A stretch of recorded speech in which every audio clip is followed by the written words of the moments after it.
was a moment in the late 1990s when it felt almost impossible to avoid him.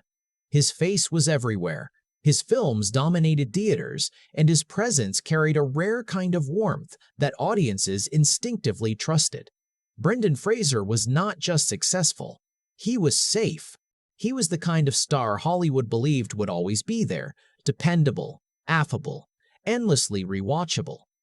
And then, almost without warning, he wasn't. Not in the dramatic way we're used to. There was no headline-grabbing scandal, no single catastrophic failure, no public meltdown played out in tabloids. He didn't crash. He didn't burn bridges. He simply faded from the center of the frame, leaving behind a question that lingered for years without a clear answer. How does someone so beloved, so commercially reliable, vanish from Hollywood at the height of their visibility? For a long time, the industry treated that disappearance as something unremarkable, almost incidental. Stars come and go. Tastes change. Time moves on. But that explanation never quite fit, because this wasn't a case of audiences turning away. It was something quieter, heavier, and far more uncomfortable to examine. A story shaped by physical pain, emotional strain, power dynamics, and a system that rarely pauses to care for the people it consumes. Before we go any further, if you're drawn to stories like this, stories that look beyond headlines and box office numbers and instead examine the human cost behind cinematic history, consider subscribing to the Final Cut Stories.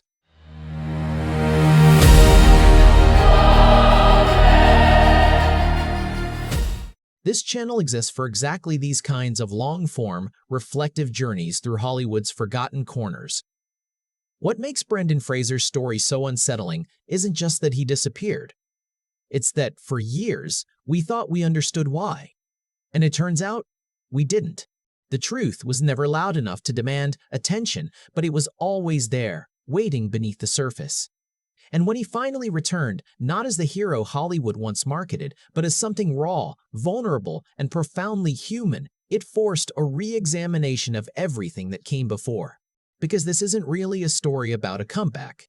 It's about what happens to people when the machine keeps rolling, even as their bodies and lives quietly break down off camera. And that's where this story truly begins. Long before Brendan Fraser became a familiar presence on movie posters and VHS covers, his life was already defined by movement and displacement. He grew up without a single fixed sense of home, moving between countries as his family relocated for work. This kind of childhood does something subtle to a person. It teaches adaptability early, but it can also quietly erode the feeling of belonging. You learn how to fit in quickly, how to read rooms, how to become likable. What you don't always learn is how to put down roots. Fraser is often spoken about feeling like an observer in his early years, someone watching cultures rather than fully inhabiting them. That outsider perspective would later become one of his strengths as an actor. He had an instinctive ability to step into different worlds and make himself feel natural there. But it also meant that his sense of identity was less rigid, more fluid, shaped by context rather than certainty. Unlike many future stars, there was no single-minded hunger for fame driving him forward. Acting entered his life as an interest, then a discipline, and eventually a craft. He studied theater seriously, drawn not to celebrity but to performance itself.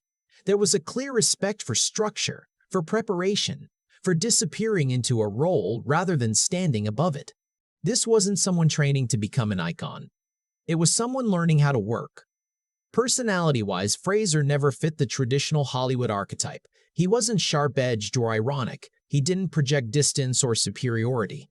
Instead, there was an openness to him, a willingness to be emotionally accessible that read as sincerity rather than strategy. That quality made him instantly appealing to audiences. But it also placed him at a disadvantage inside an industry that often rewards detachment and control. There was also a physicality to his early training and instincts. He committed with his whole body, not just his voice or expressions. That kind of commitment can be powerful, but it carries risks, especially in an environment that encourages performers to push past limits without fully accounting for long-term consequences. Even early on, there was a sense that Fraser gave more than was strictly required, trusting the process, trusting the people around him, trusting that the system would meet that effort with care. Looking back, the foundation of a story is not one of ambition spiraling out of control, but of trust. Trust in the work. Trust in collaboration. Trust in the idea that doing your job well, showing up prepared and generous, would be enough. Those traits would open doors quickly. They would also leave him exposed in ways that wouldn't become clear until much later. The groundwork was set for a career built on reliability and goodwill. And when the opportunity finally came, it came fast, carrying with it expectations that neither Fraser nor the industry fully understood yet. When Brendan Fraser finally broke through, it wasn't gradual. It was immediate and unmistakable. One moment, he was a promising actor on the margins. The next, he was being positioned as a leading man with mass appeal. Hollywood didn't just notice him, it embraced him, and it did so with a very specific idea of who he was meant to be. What audiences saw was a rare combination of physical presence and emotional openness. He could play comedy without cynicism, action without cruelty, romance without arrogance. There was a generosity to his performances that made them feel inviting rather than performative. At a time when irony and detachment were becoming fashionable, Fraser felt refreshingly sincere. The industry interpreted that sincerity as a brand. Success followed quickly. Big studio films, global box office numbers, and a kind of visibility that only a handful of actors ever reach. He became the face of escapist entertainment that families trusted. Not edgy, not provocative, but dependable. Hollywood believed it had found something valuable and, more importantly, controllable. Someone who could carry large productions without demanding attention away from the spectacle itself. But embedded in that success was an assumption that would quietly shape everything that came next.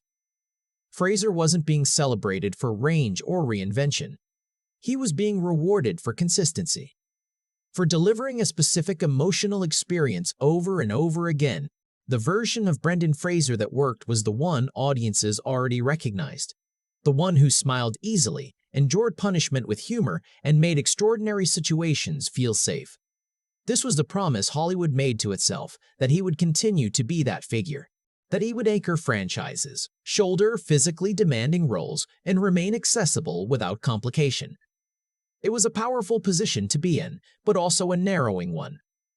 Because the more valuable that single image became, the less room there was for deviation. Behind the scenes, the demands escalated. Larger sets, longer shoots, more stunts, more expectations that he would simply push through whatever was required. Fraser did not resist this. In many ways, he embodied the ideal collaborator. He showed up, committed fully, and trusted that the system knew what it was doing. That trust was rewarded with more work, more visibility, and more physical strain. At this stage, there was no sense of impending collapse. From the outside, everything was functioning exactly as intended. Brendan Fraser was successful in the most traditional sense. He was visible, bankable, and widely liked. But the gap between the person he was and the role he was expected to keep playing was beginning to widen. Hollywood had found its version of him. And once that happens, the space to become anything else starts to disappear. The problem with being universally liked is that it leaves very little room to change. As Brendan Fraser's success solidified, so did the boundaries around what he was allowed to be. The industry didn't see a performer with evolving instincts or shifting interests. It saw a dependable asset, a familiar shape that fit neatly into a specific kind of story, again and again. Roles began to resemble one another not just in tone, but in demand. Physical endurance became part of the job description. The expectation was no longer simply to perform, but to withstand. Elaborate action sequences, repeated takes, and stunts that placed real strain on the body were treated as routine.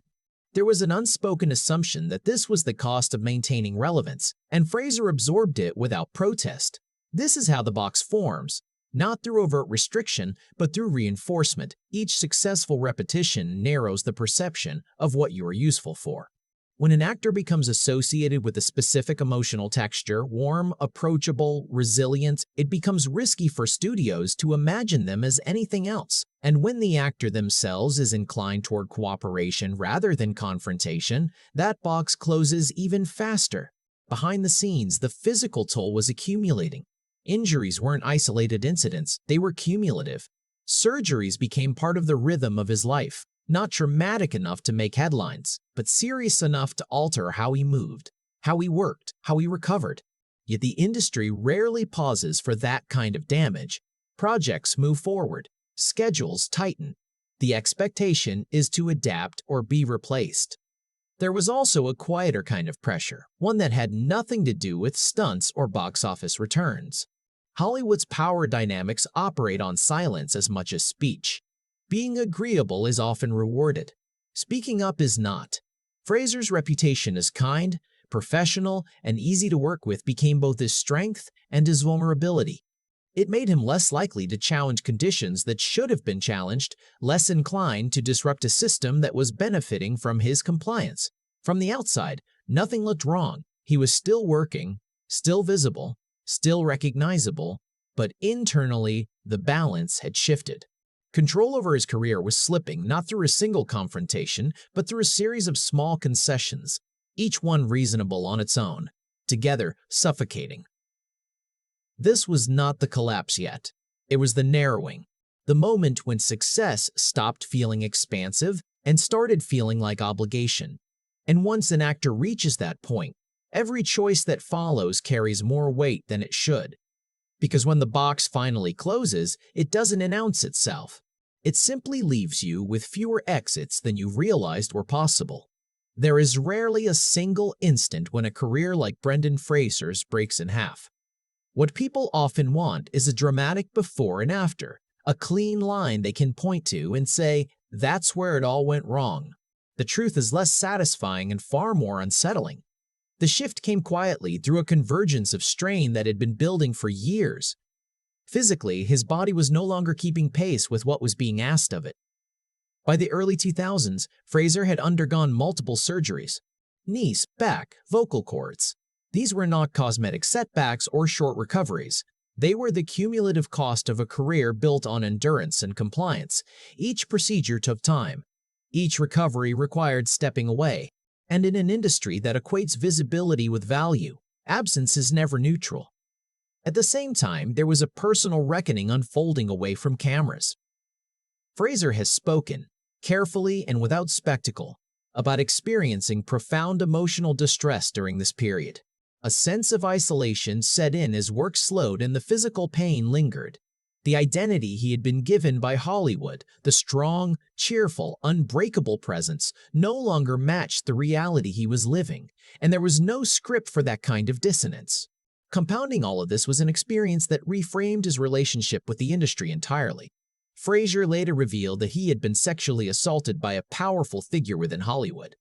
The aftermath was not a public confrontation or a dramatic reckoning.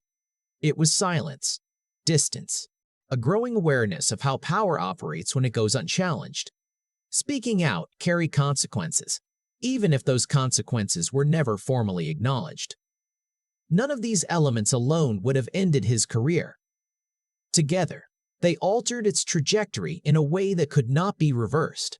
Offers slowed, roles became smaller, the momentum that once carried him forward without effort dissipated. This was not punishment in any official sense. It was something more structural, a system quietly moving on once a person could no longer meet its demands without resistance. What changed was not just how often he worked, but how he was perceived. The industry that once relied on his reliability now saw unpredictability.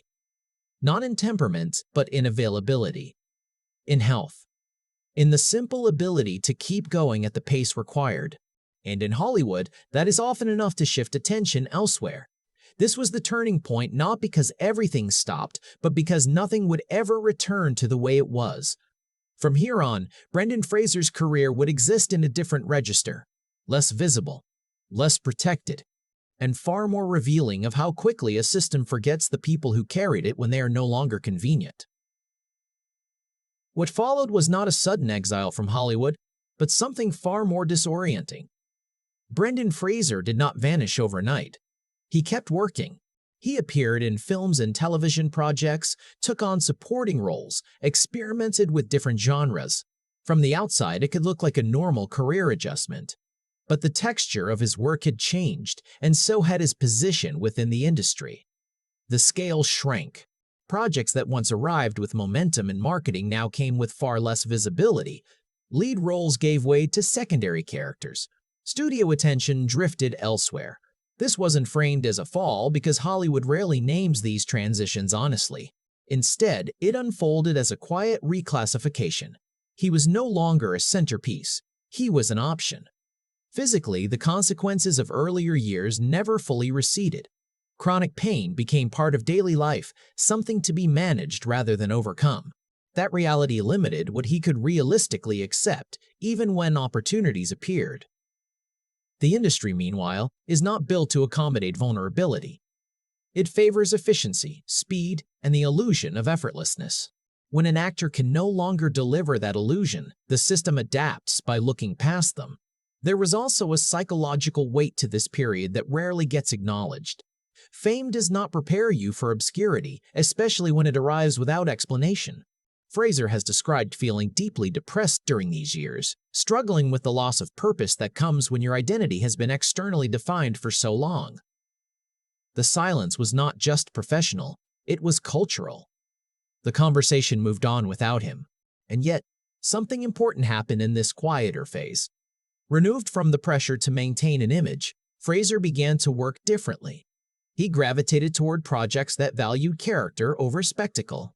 Television offered a different rhythm, one less obsessed with physical dominance and more open to nuance.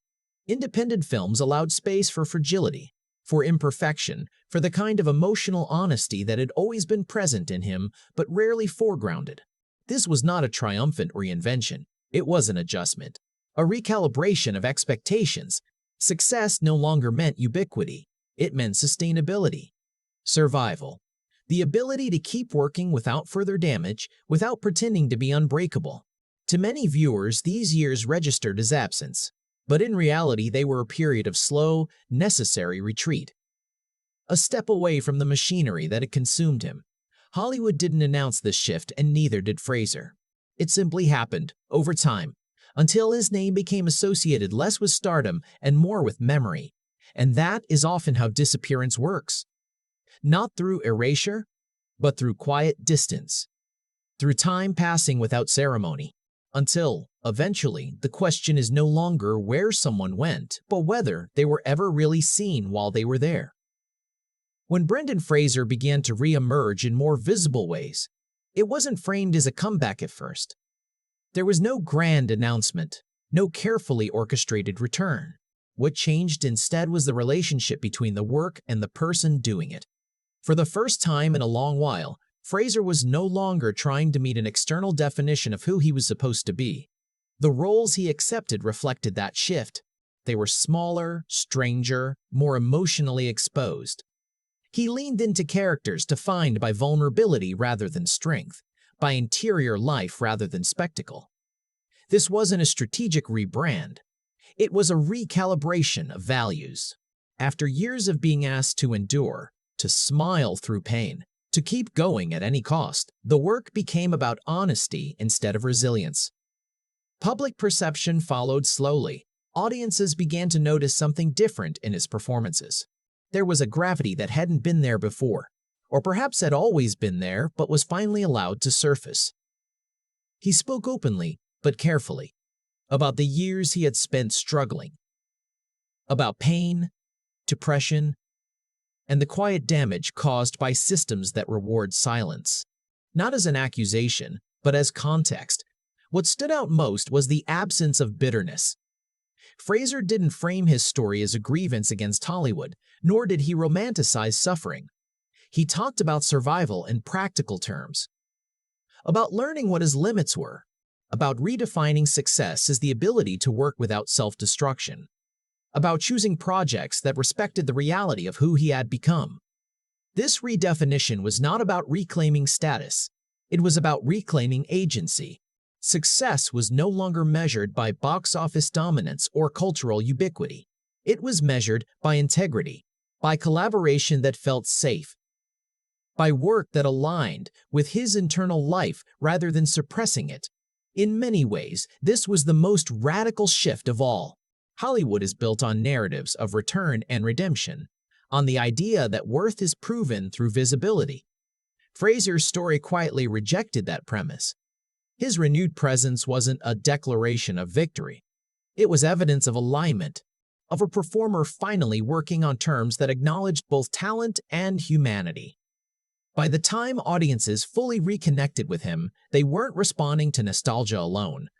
They were responding to recognition, to the sense that the person on screen was no longer performing invincibility, but something far more difficult and far more rare: honesty. This wasn't the end of the story, but it was the moment when the story stopped being about what he had lost and started being about what he had chosen. Looking back at Brendan Fraser's journey, it becomes clear that this was never just a story about disappearance and return. It was a story about what happens when a system designed to extract value collides with a person willing to give more than they should. His career arc exposes something Hollywood rarely acknowledges openly: that kindness, trust, and endurance are not neutral traits in an industry built on power and speed. They can be liabilities. For years, the narrative was incomplete. We spoke about changing tastes, about bad timing, about a star who somehow slipped through the cracks. What we didn't talk about was the cost of physical sacrifice treated as routine, or the emotional damage compounded by silence, or how easily an industry moves on when someone can no longer absorb pressure without complaint. Fraser's absence wasn't a mystery because the answers were hidden. It was a mystery because they were uncomfortable. And then came the return that reframed everything, not as a triumphant reclaiming of former glory, but as a moment of recognition. His performance in The Whale did not ask audiences to remember who he used to be. It asked them to see who he was now: fragile, wounded, searching, and fully present. The power of that performance lay not in transformation but in permission to be seen without armor. That moment resonated because it arrived at a cultural shift. Audiences were no longer satisfied with invincibility. They were hungry for honesty. Fraser's work met that moment not by design, but by lived experience. His legacy is not defined by a franchise or a box office peak, but by the rare ability to return without erasing the pain that came before. To integrate it. In the end, his story forces a larger question. How many others quietly disappeared for similar reasons without the timing or the space to be welcomed back? How many careers are remembered as failures when they were, in truth, casualties of a system that confuses endurance with worth? Brendan Fraser did not win by outlasting Hollywood. He won by surviving it without losing himself. And that distinction matters. Because not all victories look like dominance. Some look like alignment, like truth, like the courage to come back changed, and to let that change be visible. If this story left you with thoughts of your own, about fame, resilience, or the people we lose when we stop paying attention, feel free to share them. These stories don't end when the credits roll. They continue in the conversations we choose to have afterward.